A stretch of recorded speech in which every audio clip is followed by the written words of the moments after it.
Boa noite, caríssimos alunos. Vamos para mais uma aula nossa para que a gente possa se ambientar com relação a algumas palavras, algumas teorias dentro do campo do saber da economia e da economia ambiental, consequentemente das suas variáveis relacionadas ao desenvolvimento sustentável, ok?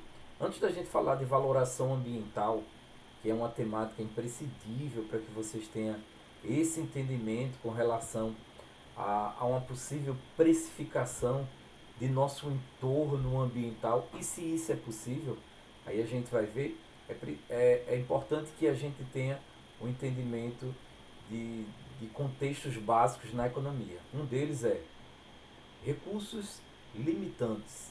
O que são recursos limitantes? Quando fala, o nome já está dizendo, é limitado. Os recursos naturais eles são limitados, eles são escassos. Escassez também é uma palavrinha dentro do campo da economia, porque a economia ela trata das escassez e trata dos gastos relacionados, né, a produtos e serviços dentro de um âmbito é, é, micro social, macro social, ok? É, Então tem, por exemplo, a microeconomia, a macroeconomia, que aí vai um hemisfério mais relacionados a mundo. Então, os recursos naturais podem ser considerados, juntos com um dos fatores, como um recurso limitante. Ele é escasso na natureza, na sua grande maioria. E isso, na prática, expõe o quê? Que o processo produtivo, o processo de produção, ele vai ser impactado significativamente com a quantidade pequena ou grande de determinados recursos. Okay? Existe também lei da oferta e procura. Quando a oferta ela é grande, existe uma grande quantidade de setores ofertando aquele produto ou serviço, obviamente, né, os preços eles tendem a diminuir porque tem uma grande quantidade de pessoas oferecendo ali. Com a diminuição da oferta, obviamente, há um aumento dos preços, há um aumento da procura devido à sua escassez, ok?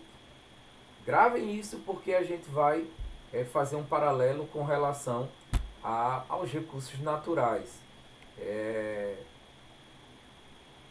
enquanto valor, ok?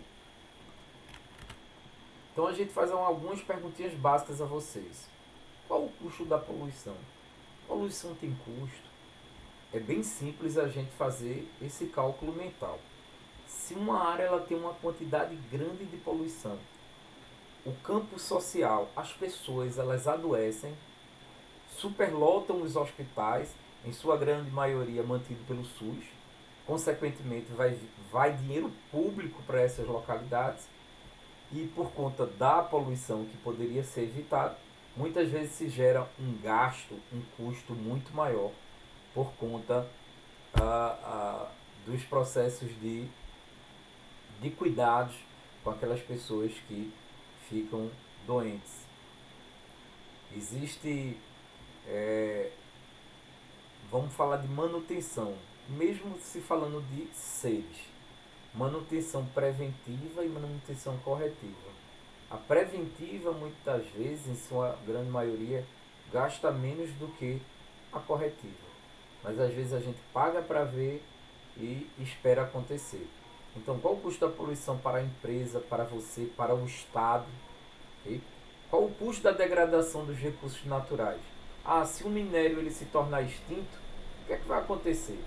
Aquele colar que alguém venha a usar, um brinco, se não existe aquele minério, obviamente os preços, ou existem em quantidade limitada, os custos ficarão altíssimos com relação ao petróleo. Estima-se que até 2050 o petróleo ele acaba. E aí, como é que vai ficar os combustíveis fósseis? Coisas a se pensar. É por isso que se pensa numa coisa chamada valoração ambiental. Né? Qual o custo que eu vou ter se eu tornar aquele atributo ambiental extinto. Qual o custo da recuperação do recurso natural? Né? Vale a pena recuperar? E aí é preciso se fazer um cálculo a respeito. Qual o valor do recurso natural? Existe uma coisa chamada energia, que aí coloca é mais barato, é mais sustentável, mais barato não, é mais sustentável criar gado, soja ou algodão. E existe um cálculo para isso, ok? Porque o cálculo vai fazer uma relação com o quê? Quantidade de água utilizada, capacidade de recuperação do solo, do oxigênio e etc. Ok? Então eu peguei um exemplo aqui que é bem interessante para que a gente possa dialogar. Generosos e produtivos manguezais geram 5 bilhões no Brasil, especialmente com a pesca, turismo e valor de existência. Vejam, se eu degrado os manguezais, obviamente vai impactar na pesca, no turismo e no valor da sua existência, porque dentro dele tem vários ecossistemas, inclusive os caranguejos, os aratus, que faz parte também dessa pesca. Sem manguezal não tem caranguejo, ok? Então, só pelo fato dele existir, ele já está gerando algo extremamente importante, que é o caranguejo, o aratu e outros ecossistemas que ainda existem dentro dele, ok? Então, o que é que acontece? Além disso, eles são esponjas hídricas. Eles absorvem o excesso de água. Por que região metropolitana alaga? Porque simplesmente dizimamos mais de 90% dos manguezais. E aí vem o custo. Veja como a natureza tem um preço. Se eu não tivesse degradado, eu não teria ganho economicamente com um shopping center, o exemplo Rio Mar, que foi estruturado em cima de um manguezal. Né? Eu não tinha ganho com isso, certo. Mas quanto nós perdemos quando, com os alagamentos e a invasão dessa água nos domicílios, quanto a sociedade, as pessoas não perdem. Então o valor está relacionado não é só a um stakeholder, a um indivíduo. Está relacionado a interesse dos indivíduos da sociedade, interesse do Estado, né? É um coletivo. Né? Quem são as pessoas impactadas e qual o preço disso? Não, então é interessante a gente preservar os manguezais. Quantas pessoas nas enchentes não perderam fogão, geladeira, perderam colchão, perderam tudo. Por conta de quê? De uma degradação que, se fosse estruturado decentemente, essa valoração, essa precificação ambiental, ninguém teria nem tocado em boa parte dos manguezais. Lá para Rio Grande do Norte, grande parte dos manguezais foram preservados. Você não vê cheia no Rio Grande do Norte. Enchente. A água entrando nas casas dos indivíduos. Okay? Além de ser, obviamente, planejada diferentemente de Recife. Okay? Então, para a composição dessa fórmula aqui, a gente vai estudar, e na próxima aula presencial a gente vai verificar um pouco disso. A gente vê valor de uso direto, é a utilização direta de um recurso natural.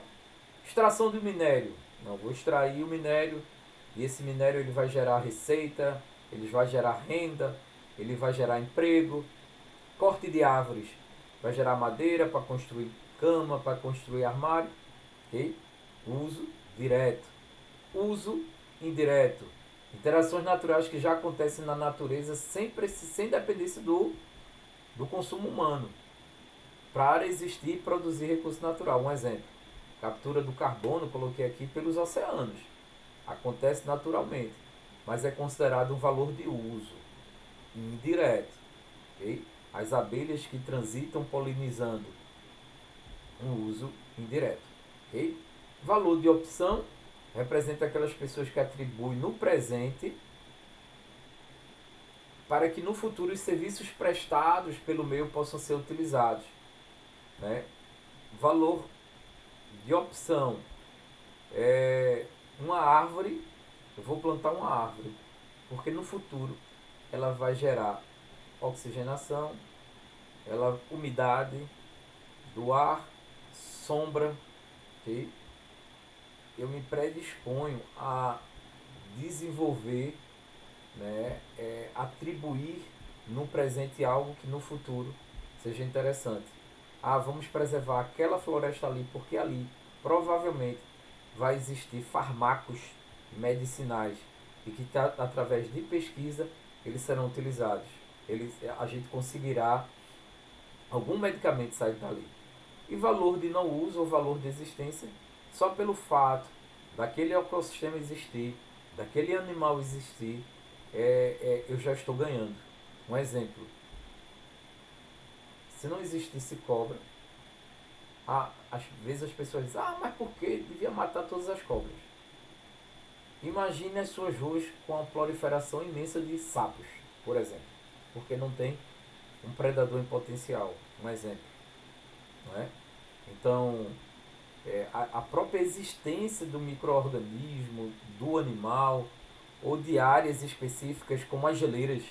As geleiras ela retém uma grande quantidade de água. Aí vem o aquecimento global, descongela, avanço do mar.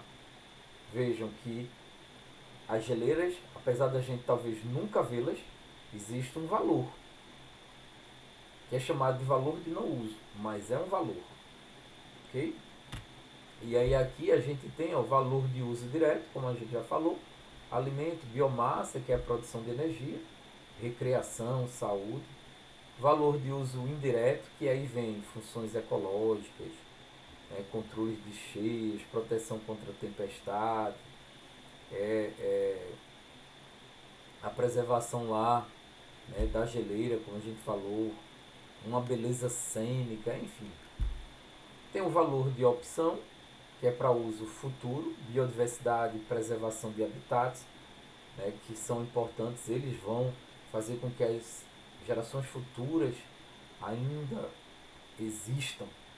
Valor de existência, espécies em extinção, preservação dessas espécies, né, como a gente falou quase agora, e valor do legado, conservação para as próximas gerações com relações a habitats, né, então é um legado que deixamos, né, mudanças irreversíveis. A gente tem que conservação, né, para que não exista essas mudanças irreversíveis, ok? Então, meus amigos, caríssimos alunos, é isso. É uma aula rápida, mas para que vocês abram a mente e se ampliem para entendimento, para uma nova perspectiva relacionada a essa precificação ambiental. Não confundir com, vamos colocar preço nessa árvore aqui. Não, tem que ter muito cuidado quando se fala de valoração ambiental, porque tem que ter um olhar sistêmico, ok? E aí nos encontramos na aula presencial. Não esqueçam que lá terá uma atividade presencial e só poderá fazer essa atividade quem estiver presente, mesmo que a gente marque para outro dia, ok? Forte abraço.